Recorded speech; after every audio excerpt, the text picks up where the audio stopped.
Ooh, is it crashed out? It's not really crashed out. It's sort of observing, isn't it? It's sort of squinting and winking. It is this little dog. It's a fun little creature. Bless him. Anyway, hello. Today I'd like to take a look at this, which is another owner's manual that I have of a Volvo 140. That's what it looked like. Really lovely car, in actual fact.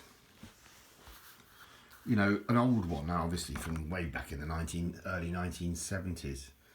My dad owned quite a few of them, Volvos that is. That's a supplement of some description. Like some sort of automatic transmission thing. I remember it was an interesting car because it was one of the first that didn't have a round speedometer. It had like a thing that used to creep along. Anyway, more about that later. But Swedish cars, obviously Volvos, and well, my dad, the first ones he bought weren't new. They were quite old actually. In fact, they'd done hundreds of thousands of miles, even when he had them. You know, I'll try and get my fingers out of the lens. It's a finger thing, isn't it, going on with my videos. There's your basic introduction to the car, the vehicle. Lovely car, very safe cars. Swedish, as I said.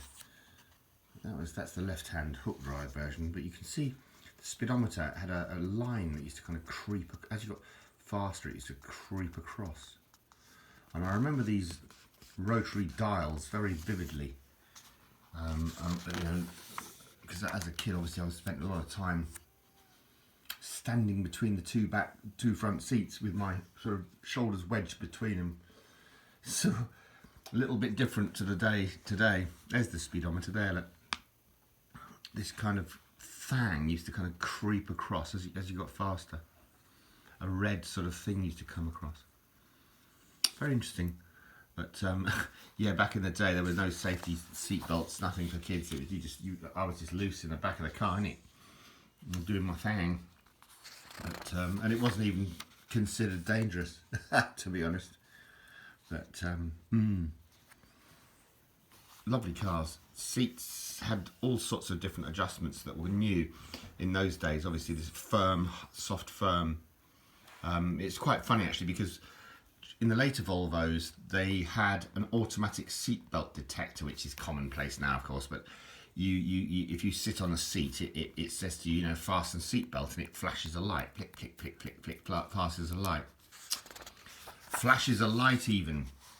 And my dad used to work as a management trainer, and he often used to take businessmen on lunches and things like that where he worked. You know, for you know, it's just a courtesy sort of thing. And one of these gentlemen was a huge, rotund chap, and he got into the Volvo, and obviously it immediately said fasten seatbelt sort of thing, which he did, and the light stopped flashing sort of thing. And the trouble was, when he got out, his bulk was so huge, he'd actually obviously flattened the circuits that were in the seats, and it was still detecting the fact that he was sat there. So it was clicking as my dad drove home on his own. The seatbelt fasten light was still on. Hilarious. Well, I think it is anyway. I think it's funny. So there you go. Ventilation. In the old days, you had these half course light windows that you could open. That was very reminiscent. I used to clean the cars as a kid. That was my job. I used to clean the cars with a sponge, hot water and foam, soapy water and a sponge. You know, I was the car washing it, and very many happy memories of that, in actual fact. And I remember that steering wheel very well. And I even remember the engine. My dad was very keen on engines. He used to do a lot of mechanics himself. He wasn't one for sort of paying other folk to wasting money paying other folk to do what he could do. So he did a lot of mechanics, as I say, on his own, and successfully too. The cars ran very well. You know, well run Roger or whatever, you know. But so there was all the bits and bobs of technical things for differentials and what have you. the suspension in the Volvo is very, very, very stable. Very good cars, as I say. Swedish. Swedes make very good things. And there's your technical description there. Swedish make, the best things that Swedish people make are actually the women. I know that sounds terrible, chauvinist rubbish, isn't it? But no, I used to briefly go out with a Swedish girl, and she was absolutely gorgeous. A really lovely girl. Gabriella, her name was, and she was absolutely beautiful. Blonde, you know, the cracking Swedish blonde. I know, sounds weird, isn't it? But for an ugly old oak like me to go out with some Swedish blonde, but I did, and she was lovely. And she often asked me whether or not I wanted to go back to Sweden to see her family, and I sadly often always refused.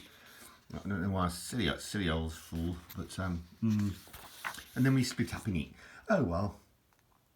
So there's the air cleaners. These are the old style air cleaners before the modern sort of paper filter ones. You know, they were metal. I think they were sort of like a sort of a Brillo pad thing inside. I can't vaguely remember what was going on in there. But I remember my old dad. Oh yeah, I remember my old dad doing the old feeler gauge. That's called with the spark plug adjustment. You know, for the electrode gap. So this was my dad's car. This was what he had. That was the Volvo 144. Oh, that's it, parked in Winchester. We used to go on holiday there. I will probably be mentioning it in other videos. That's the car with my gran, and that's my dad's mum there, and my mum sat on a wall, and you can see the car behind. That's the blue colour it was, and the little dog was called Susie. And that would be probably in a place called Swanage, where we used to go on holiday. And that's my mum knocking back some vodka. My mum was a terrible drinker. She used to do about 3 or 4 bottles of vodka a day. You know? I'm joking. She'll be just knocking back a Coke or something. I don't know. But that's the car in the background. And yeah, and that's the car there again. Slightly more detailed. You can see more of it, but obviously in black and white. And that's me behind the door. Probably trying to remove it. I'm joking, but yeah, it's a good car. They were nice cars. And that was the rear light cluster. Obviously, you had to unscrew two screws to change the bulbs. You know, in those days it was quite easy. And that's the front light cluster for the bulb replacement, as it were. And that's your headlamp bulb and all the rest of it. And it says here servicing. As I say, my old dad did a lot of it himself. In fact, he mostly did all of it himself. I don't think he really much took cars into garages. He was far more mechanically minded than me, although I was pretty good at it by the end. I had lots of friends that were mechanics, so I just sort of leaned on them a lot and just say, mate, could you help me out? I remember there's a really good friend of mine called Adrian who used to be a very good car mechanic. Used to just do everything for me for free. So that's the schematic. That's what it looks like. Well, opened up sort of thing. And there you go. There's the a little lubricant chart. So that actually quotes to P1800. The P1800 was the Saints Volvo. Do you remember that one? So my dad had the 144, which isn't even on here, is it? I don't know why that's in there, but it's there. It is there. The 121, I think, was the Amazon, the Volvo Amazon. But the P1800 S was the estate version of the P1800, which was, as I said, the Saints Volvo. An interesting and very sporty looking car. Roger Moore drove one.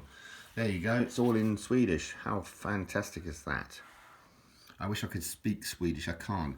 I used to listen to my, as I say, my blonde ex-girlfriend speaking to her mum on the telephone, and I used to love the accent. I was thinking, wow, that was erotic in itself, just listening to her speaking, bless her. It's a shame we split up. Gabriella, beautiful girl. Anyway, memories, blah, blah, blah, blah, blah. Anyway, thanks ever so much for watching as always. I really appreciate it. All the very best wishes. That's Jimmy. Cheers.